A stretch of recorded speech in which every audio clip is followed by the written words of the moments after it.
If you're really ready to break generational curses, this video is for you. If you followed me for a little while, you're starting to get a handle of some of the language, some of the things that I talk about. Transgenerational epigenetic patterning, the fact that we come in here with terabytes of information, that the amount of information and terabytes of information that our DNA can store is precisely the age of the entire universe. Hello, 13.8 billion years or something like this. You guys will also hear me talk about the big five. These are what I see as the 5 core aggregated patterns.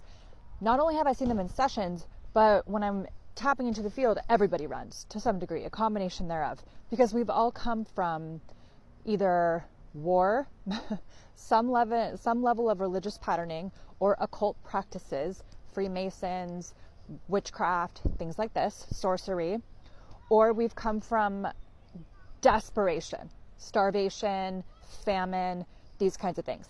Then there's a small percentage of you that have royal bloodlines, which is a whole other animal, because the sacrifice patterns in y'all are crazy. Royal bloodlines and then political bloodlines. I say all of that because here's the top 5. First, S. It's my acronym for slave. Sacrifice and control.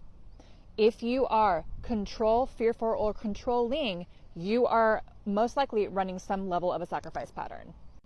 Then we go to A, addiction and abuse. Do I need to spell this out for you anymore? Of course, everybody is running a version of this as well. You may not have it. You may have it in your lineage or a generation behind you, and it may not manifest in this life, but there's addictive patterning, workaholism, perfectionism, things like this. Those all fall into addiction abuse.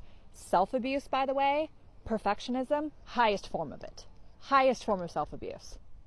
Also, for all you martyrs out there, another self-sacrifice pattern. So let's keep it moving. Oh, I forgot L. L. Okay, so L is lack. Obviously, we know this, right? Lack and scarcity. I'm never enough. I'll never be enough. I've got to do more, perfect, perform, all of these things. Scarcity, of course. There's never going to be enough. Think about folks who are hoarders. Think about folks who are constantly dehydrating foods and they have pantries full of everything. They're always ready for a crisis.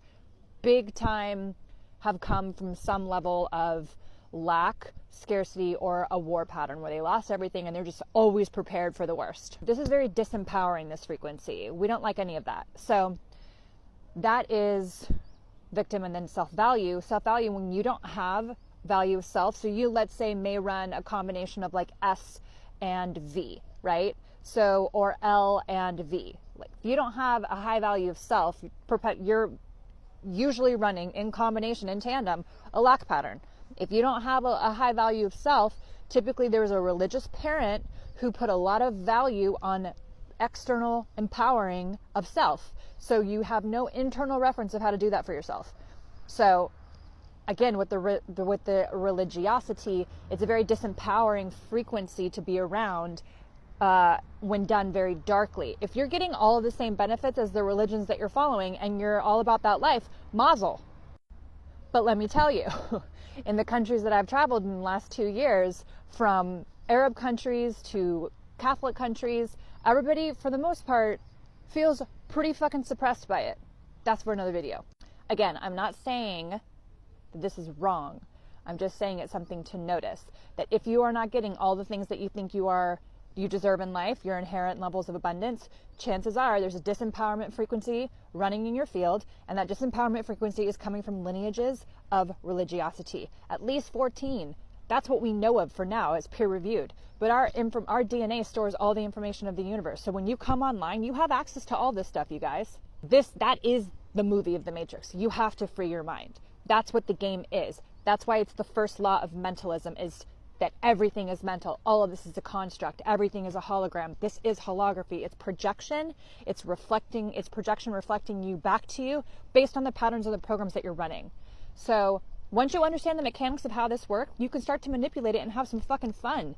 You know, even when things aren't like rainbows and butterflies, 99% of the time, it's a hell of a lot easier. Like, I'm in transition between countries right now. There's some visa stuff. It's like, I've been on the road for a while, right? It's tiring, but man, my experience of myself is like fire. E is epigenetic and emotions. Epigenetics, as we know, you guys have heard me talk about it, let's say it again, transgenerational epigenetic patterning is the shit that we come in with.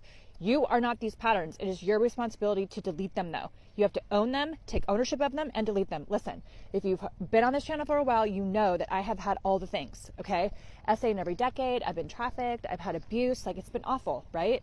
But I have owned all of these patternings in my lineage, and I have cleared them for the line because I'm the kingpin, I was the scapegoat, I was all the things, and I was on my podcast as well. You guys will hear more about my story. I say all of that because, again, these patterns are not you, they're just your responsibility to clear them. The fastest way that I have found is through frequency work, and I'm not trying to blow this up, I'm just making it highly available for you guys because this is what I feel my purpose is here. I've awakened, that's my purpose. My passion is this, self-mastery, awakening the next gen, helping you guys have more access to yourself so you can have more magic. Okay, I say that. Now we'll move to emotions. Pay attention to your emotions. Your emotions literally are catalysts. They are there to get you curious about the programs that are running in the background. If you get an emotional response, your nervous system is having a reaction, right? There's several things firing. Your nervous system feels threatened. It's not sure what to do. So it fires into survivability mode. It's recalling a memory, typically of trauma that's happened in the first, 7 years of your life when we were in our hypnagogic states and we were being hypnotized because our brains were in theta, okay?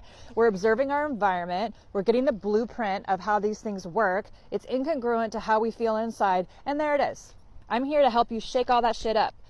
I'm not going to have all the answers, right? Nobody does. But again, this is the fastest way that I've found. This is why I'm so passionate about it and why it's taken me so long to fully step into it, because I know this is going to come with a lot of people going, girl, what? I know.